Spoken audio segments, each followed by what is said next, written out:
Hey guys, the other night, I was doing what I usually do, scrolling through Reddit for creepy stuff to read, and I found this post from someone who said they heard this story when they were 8 years old, and it absolutely wrecked them. Like, they said it scared them so badly they couldn't sleep for days.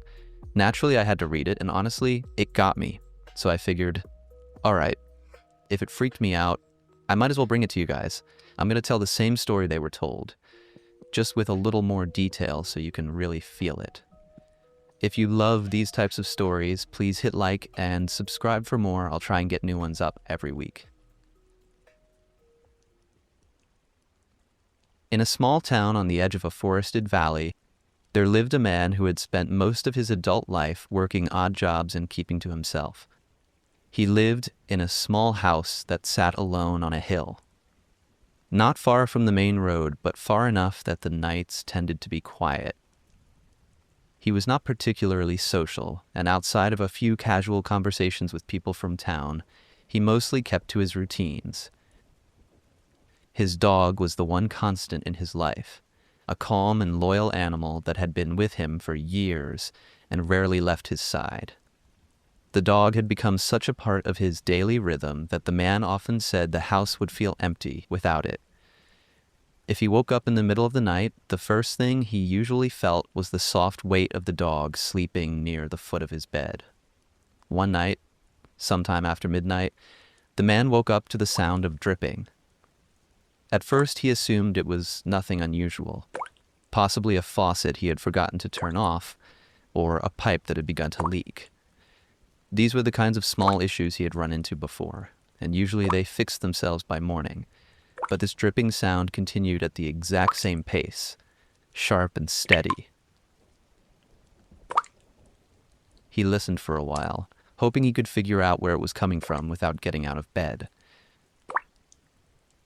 When that failed, he reached under the bed for his slippers. As he did, he felt the familiar brush of his dog's tongue against his hand. A slow, warm lick, something the dog had done many times when the man moved in the middle of the night. It reassured him enough that he stood up and went to check the bathroom. Inside the bathroom, he tightened each tap until it could not be tightened any further. He checked the cabinet under the sink and felt along the pipes. Everything was dry. Even so, the dripping continued behind him, steady and unchanged.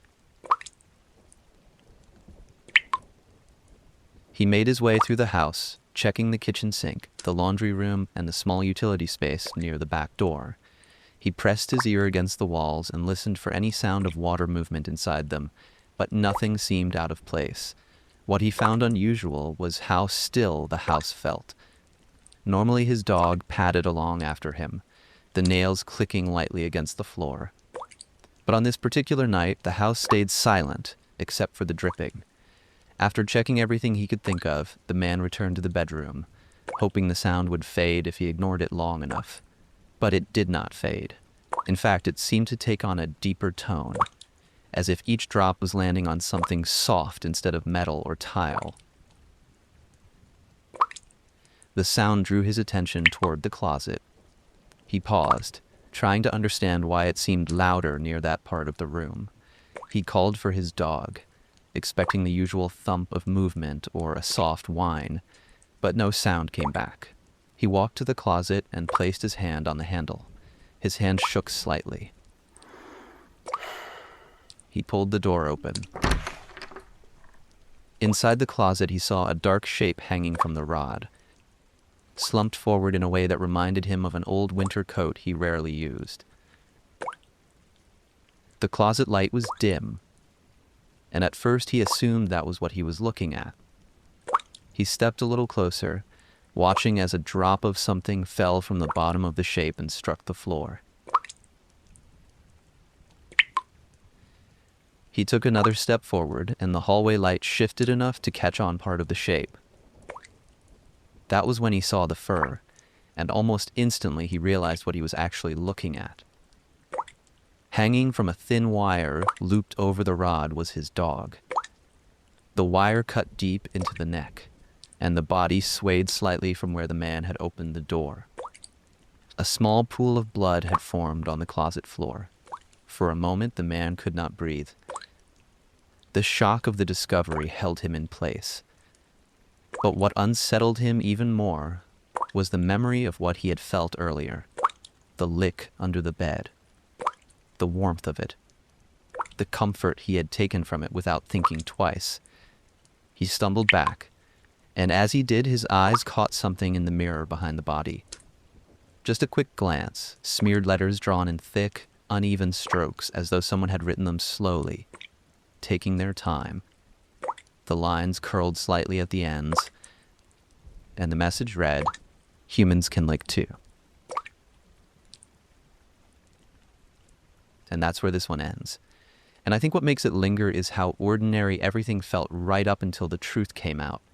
Nothing dramatic, nothing loud, just a quiet house, a late hour, and a sound you'd normally ignore. It's strange how fast something familiar can turn into something you wish you hadn't seen. If you want more stories that sit in that space between the ordinary and the disturbing, go ahead and hit like and subscribe. I'll keep bringing you these every week. Thanks for hanging out with me, and maybe keep an ear out tonight. You never know which sounds in your house are actually yours.